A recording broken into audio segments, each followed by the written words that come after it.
The garage door is half open, letting in a thin blade of afternoon light, and an old man is sitting on an overturned bucket with a rag in his hand, not moving. He's not polishing anything. He's just looking at it. The car in front of him is a 1957 Chevy Bel Air, cherry red, and it hasn't run in 11 years. But every Sunday, he still comes out here, sits on that bucket, and looks at it like it might say something back. His daughter thinks he should sell it. He tells her he will. He never does. Because that car isn't a car to him. It's the version of himself that existed before every hard thing happened. Still parked in the driveway, still waiting to be driven. That's the thing about cars nobody wants to admit out loud. We talk about horsepower and design lines and 0 to 60, but underneath all of that, a car has always been a way for a person to say something about themselves without having to say it. Go back to the 50s and you'll see it plainly. America had just come out of a war, and everyone wanted to believe the future was going to be shiny and easy. So the cars got fins, like they were trying to fly, chrome everywhere. The Bel Air wasn't built because people needed a bigger engine. It was built because a country needed to feel optimistic again. And somebody figured out that if you put enough sparkle on a piece of steel, people will believe things are getting better. That's not marketing.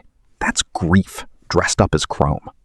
Then the 60s come around, and something changes. The world gets louder. There's a war nobody agreed on, and a generation that's angry and doesn't know where to put it yet. And out of that comes the Mustang.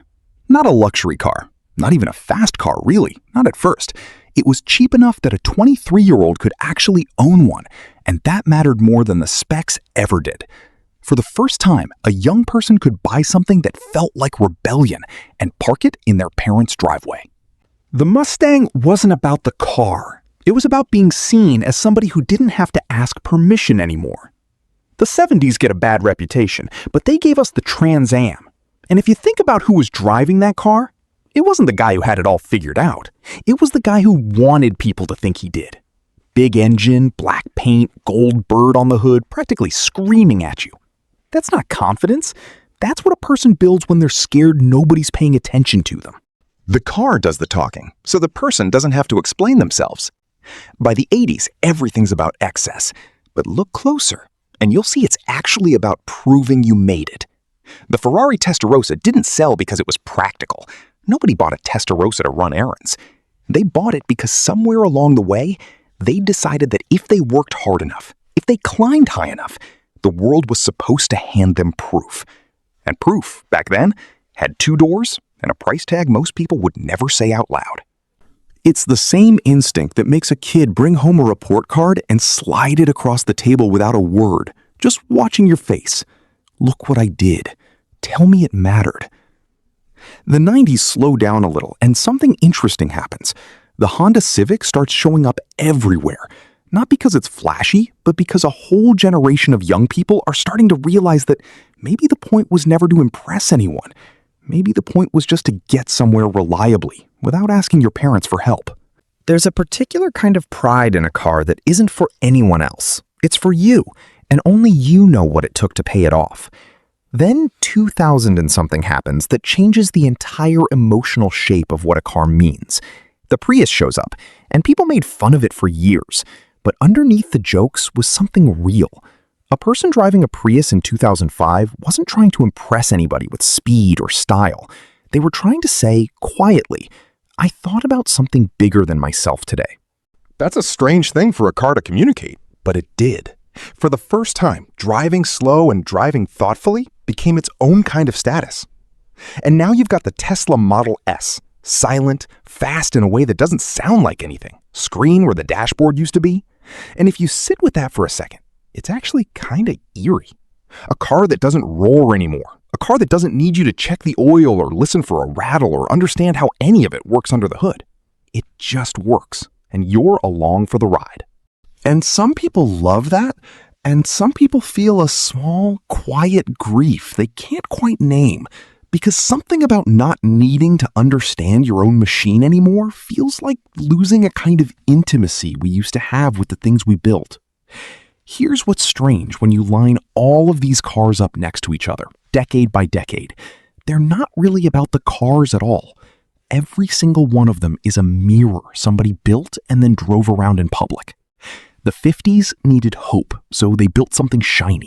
The 60s needed rebellion, so they built something loud and cheap enough for a kid to own. The 70s needed attention, so they built something that screamed before you even opened your mouth. The 80s needed proof, so they built something that cost more than most people's houses. The 90s needed independence, so they built something dependable and quiet and entirely your own. The 2000s needed meaning, so they built something that let you say, "I care," without saying a word. And now we don't even know what we need anymore, so we built something that thinks for us.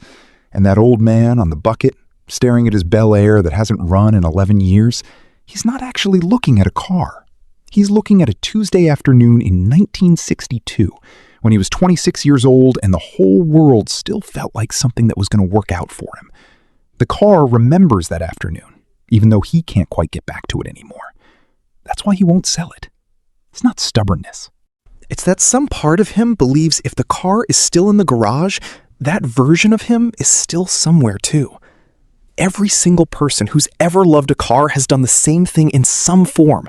We don't fall for the engine, we fall for who we were, or who we wanted to be, standing next to it in a parking lot, with the sun going down, feeling for 1 second like the whole story of our life was finally starting to make sense. That's the part nobody tells you when you're a kid staring at a poster on your wall.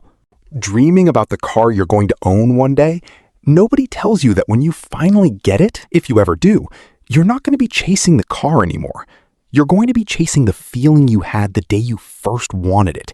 And that feeling doesn't live in the car. It never did.